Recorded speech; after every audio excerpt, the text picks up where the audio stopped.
It's too hot out here to be doing this, man. I kid you, it is like 81 degrees already. I'm already out here sweating, working on this stupid Ford again. Man, you fix one problem just to find another. It's really kind of sad, to be honest with you. But it is what it is. I'm slowly working on the Honda. So we'll give you the backstory on the Honda. That Honda Accord that I got has 75,000 miles. And after looking up the Carfax history report, I know why they sold it for what they did, because it had flood damage, which is fine. I'm a pretty capable mechanic. I can do these things myself. So I did find that it was popping a bunch of codes, and it's all related to stuff on the bottom of the vehicle, except for the IVAC code. The idle control air valve needs to be replaced, but a lot of the stuff was O2 sensor related and stuff like that. So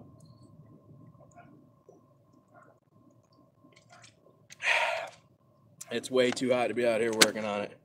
So I just replaced the entire throttle body, and I bought a used throttle body, so we just went ahead and installed the new throttle body. Now I'm back to doing plugs and wires. I was running these Denso Iridium plugs, and I don't think the car likes Denso Iridium plugs, so I went ahead and shot down and got some Motorcraft Platinum core. We're gonna go ahead and install those while I take your comments. I'm gonna try to pay attention to the chat here, guys. Just wanted to do a live stream while I work on this because I had time. Dick James, what's up? JP Slayers, damn Fords. JP Slayers, hell, bro. Found on road. I agree. Keep them coming, man. I'm in agreement today. Even though Z-Tech is pretty good, probably when it first came out. This car is, 17 years old now. It's got 160 something thousand miles on it. You know what though? It's still running, and air conditioning and heat work.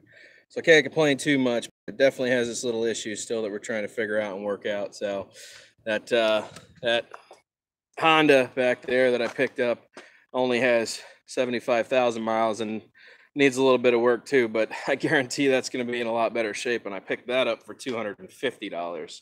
So that was a pretty good deal. Oh, we figure we'll just drive the Ford into the ground as long as possible, see where things go. If you just popped in, don't forget to smash that like button while I yank these spark plugs.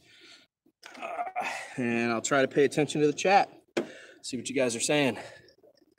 I'm a Chevy guy. I'm a Chevy guy normally too. GM and Chevy. I've had a bunch of Camaros in my lifetime, and I loved all of them. They were all amazing. That LS power, boy, you can't touch. There's something about the grizzly sound of an LS. Any LS, I don't care what your... Oops. Well, that's not good for any spark plug. Jazan, what's up, man?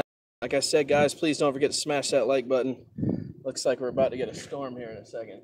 We'll see. Starting to pick up on the wind here. Yeah, man, that Denso plug is, looks like the gapping is way, way off. You see how high that gap riser is? Compared to the electrode? That's pretty high. I don't think this car likes that high gapping style. I think it prefers this flat gap, which is, I think, sweet spot for this vehicle. So, why do you look so handsome again today? I don't know, man. I just don't know. Good looking dude, you know? Couldn't tell you, brother. Couldn't tell you. Oh, boy. You cracked the ceramics. I didn't crack anything, man. I didn't crack anything, man. I've been working on cars a long time, bro.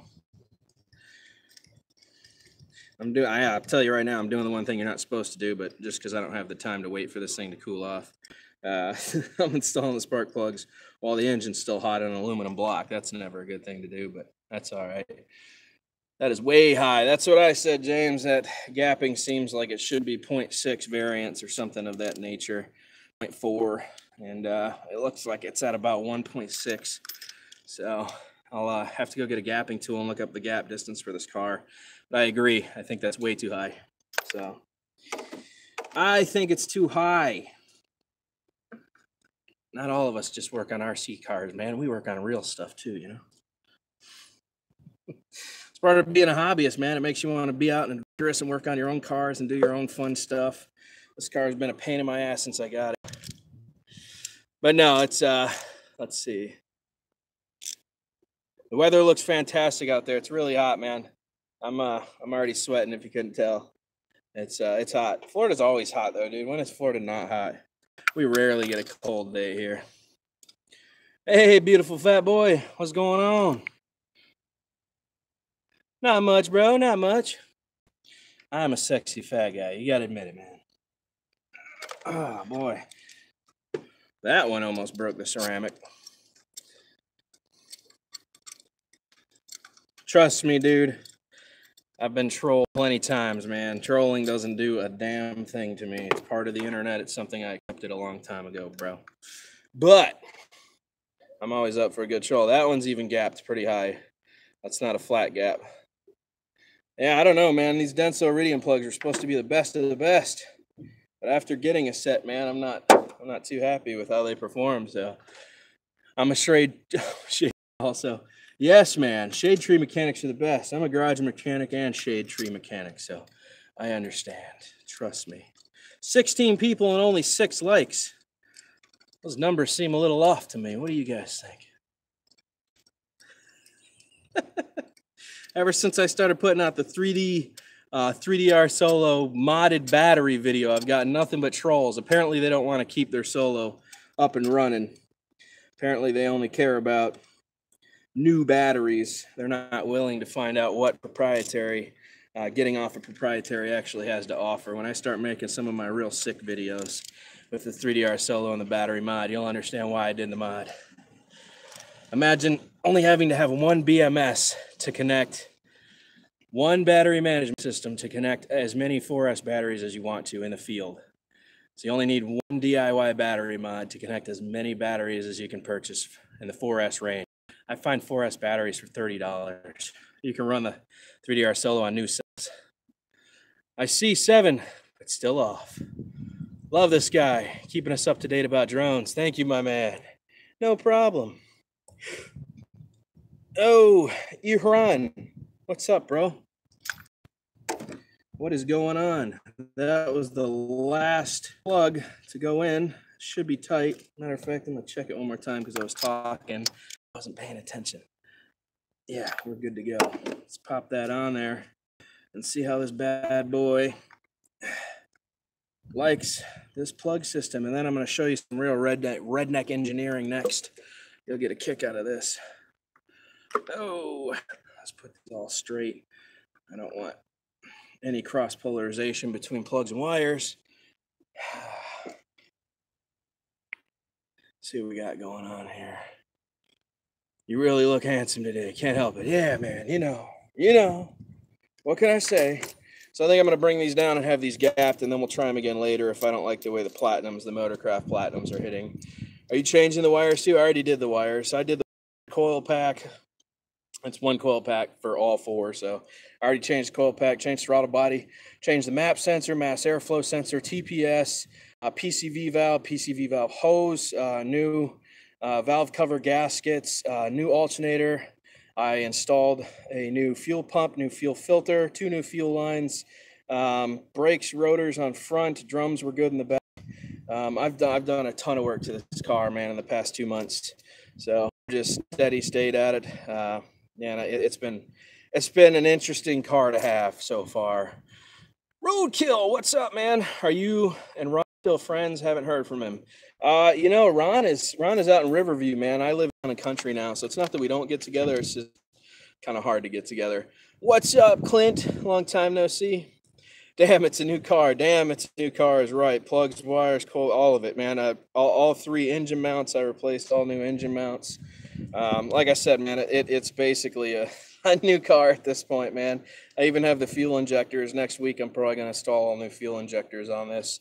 It's only got 160,000 miles, man. I mean, this car should have easily 330,000 miles. It should be able to go.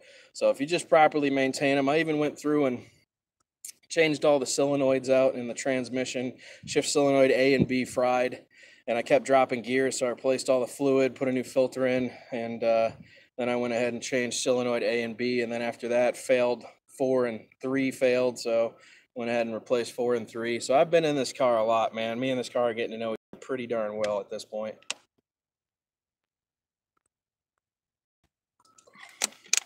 But like you said, I'll replace everything the car will be reliable for the rest of its life. When I picked it up, it was a $500 car on its way to the junkyard. So after about $1,000 of my own money and my own work and time invested in it, it became kind of a reliable car, but we're still working on it. So poor Ron, I agree. 18:20 in Bulgaria. The time difference, 4 or 5 hours. That makes sense. Let me put these spark plugs up real quick, guys.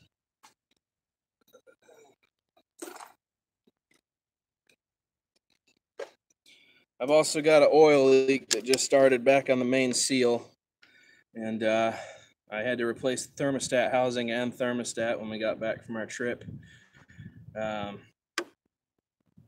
So next thing I think I'm going to change is the overflow valve. Big Sexy putting his hands all over her. Are you just trolling me the other day when you asked about GPS module for the Bugs 3, bro? I was not trolling you, my friend. I am here to be supportive and help everybody in this hobby, bro. There is a mod that you can install. The guy you need to look up who did the first installation of the GPS mod to the Bugs 3 was Robert Good. He's on my Facebook. If you guys go to my 3DR Solo videos, go ahead and add yourselves to my 3DR Solo group. If you have a Bugs 3 and you want to find out how to put the GPS mod on it, I'll get you connected with the person you need to talk to. He did some pretty amazing things with his Bugs 3, honestly. Robert Good is a damn good hobbyist, and we talk a lot and we do a lot of fun stuff together, but he's known for the Bugs 3 mods, so he was definitely able to put a GPS on the Bugs 3, which for very cheap, it wasn't costly at all. So, I mean, he was doing some killer stuff with his Bugs 3. So, yeah, man.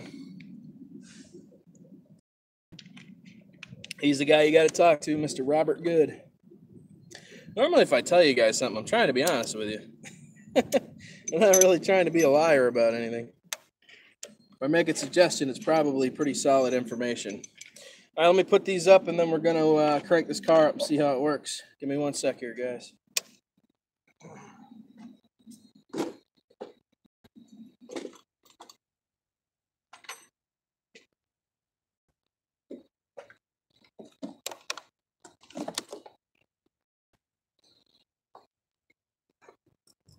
All right, I'm going to lower the tripod stand here. This may be a little noisy for this for a sec. Sorry if I'm kind of shoving you all over the place. But I'm going to lower the legs on the tripod. And we are going to raise this middle one up so you guys can actually see the engine. There we go. There we go. You can see the beast here. Let me turn the camera around. Turn camera around. There you go. Let's crank it up and see how it runs, man. Let's see what's going on with the old beast.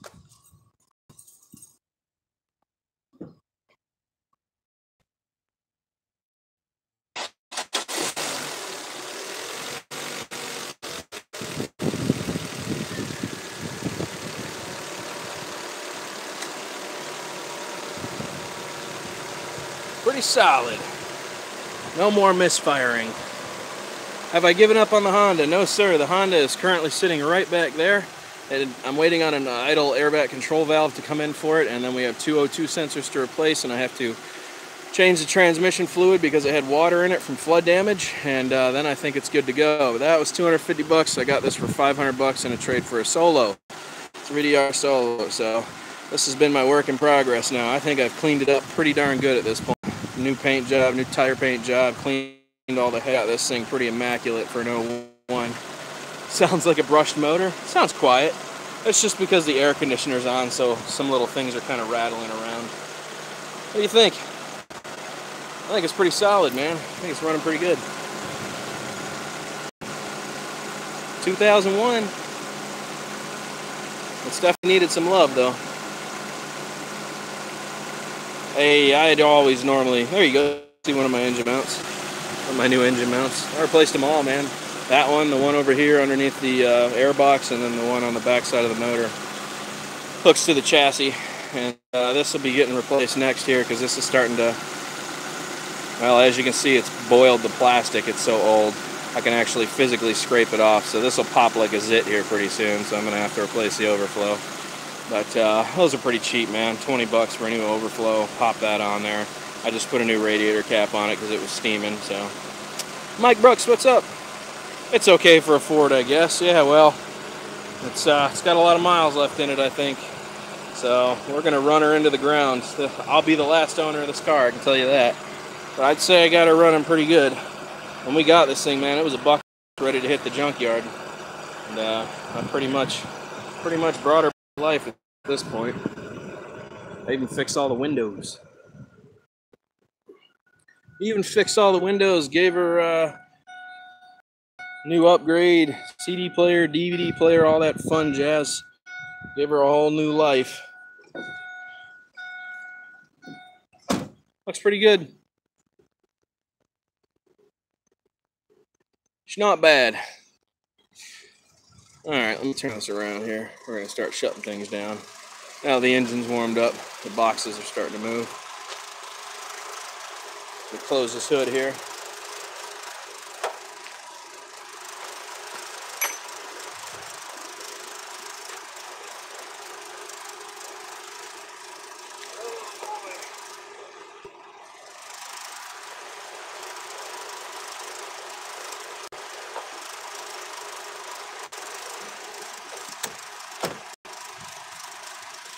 There we go. We is done. Hear the fans rattling from the air conditioner. I gotta get in there and find out what's rattling away. I'd say it looks pretty good. She looks pretty good. If we can do the same thing with a Honda, man, we'll be in good shape. Honda looks pretty clean, but there's one little ding down below. And other than that, it's in fairly darn good shape for the mileage anyways. Well, I'm going to wrap up my tools here. I said chilling with me. And I think I'm going to call it. Let me call it. Mike, I'm going to be in Discord later, bro, when I hang out. And chat for a bit. I'm going to try to get Steve in there. Painted the drums, too. I did not paint the drums. No drum painting. I'm good. I'm going to leave them rusty. So, all right, Mike, I'll try to be in Discord by 6 o'clock, bro. Sound good? Sounds good to me. Alrighty, guys, thanks for stopping in. If you forgot to smash the like button, please make sure to smash it. I don't have time to get a flight in today because I had to work on this thing before I go to work, so it is what it is. But I'll catch you guys on the flip, man. Toodaloo.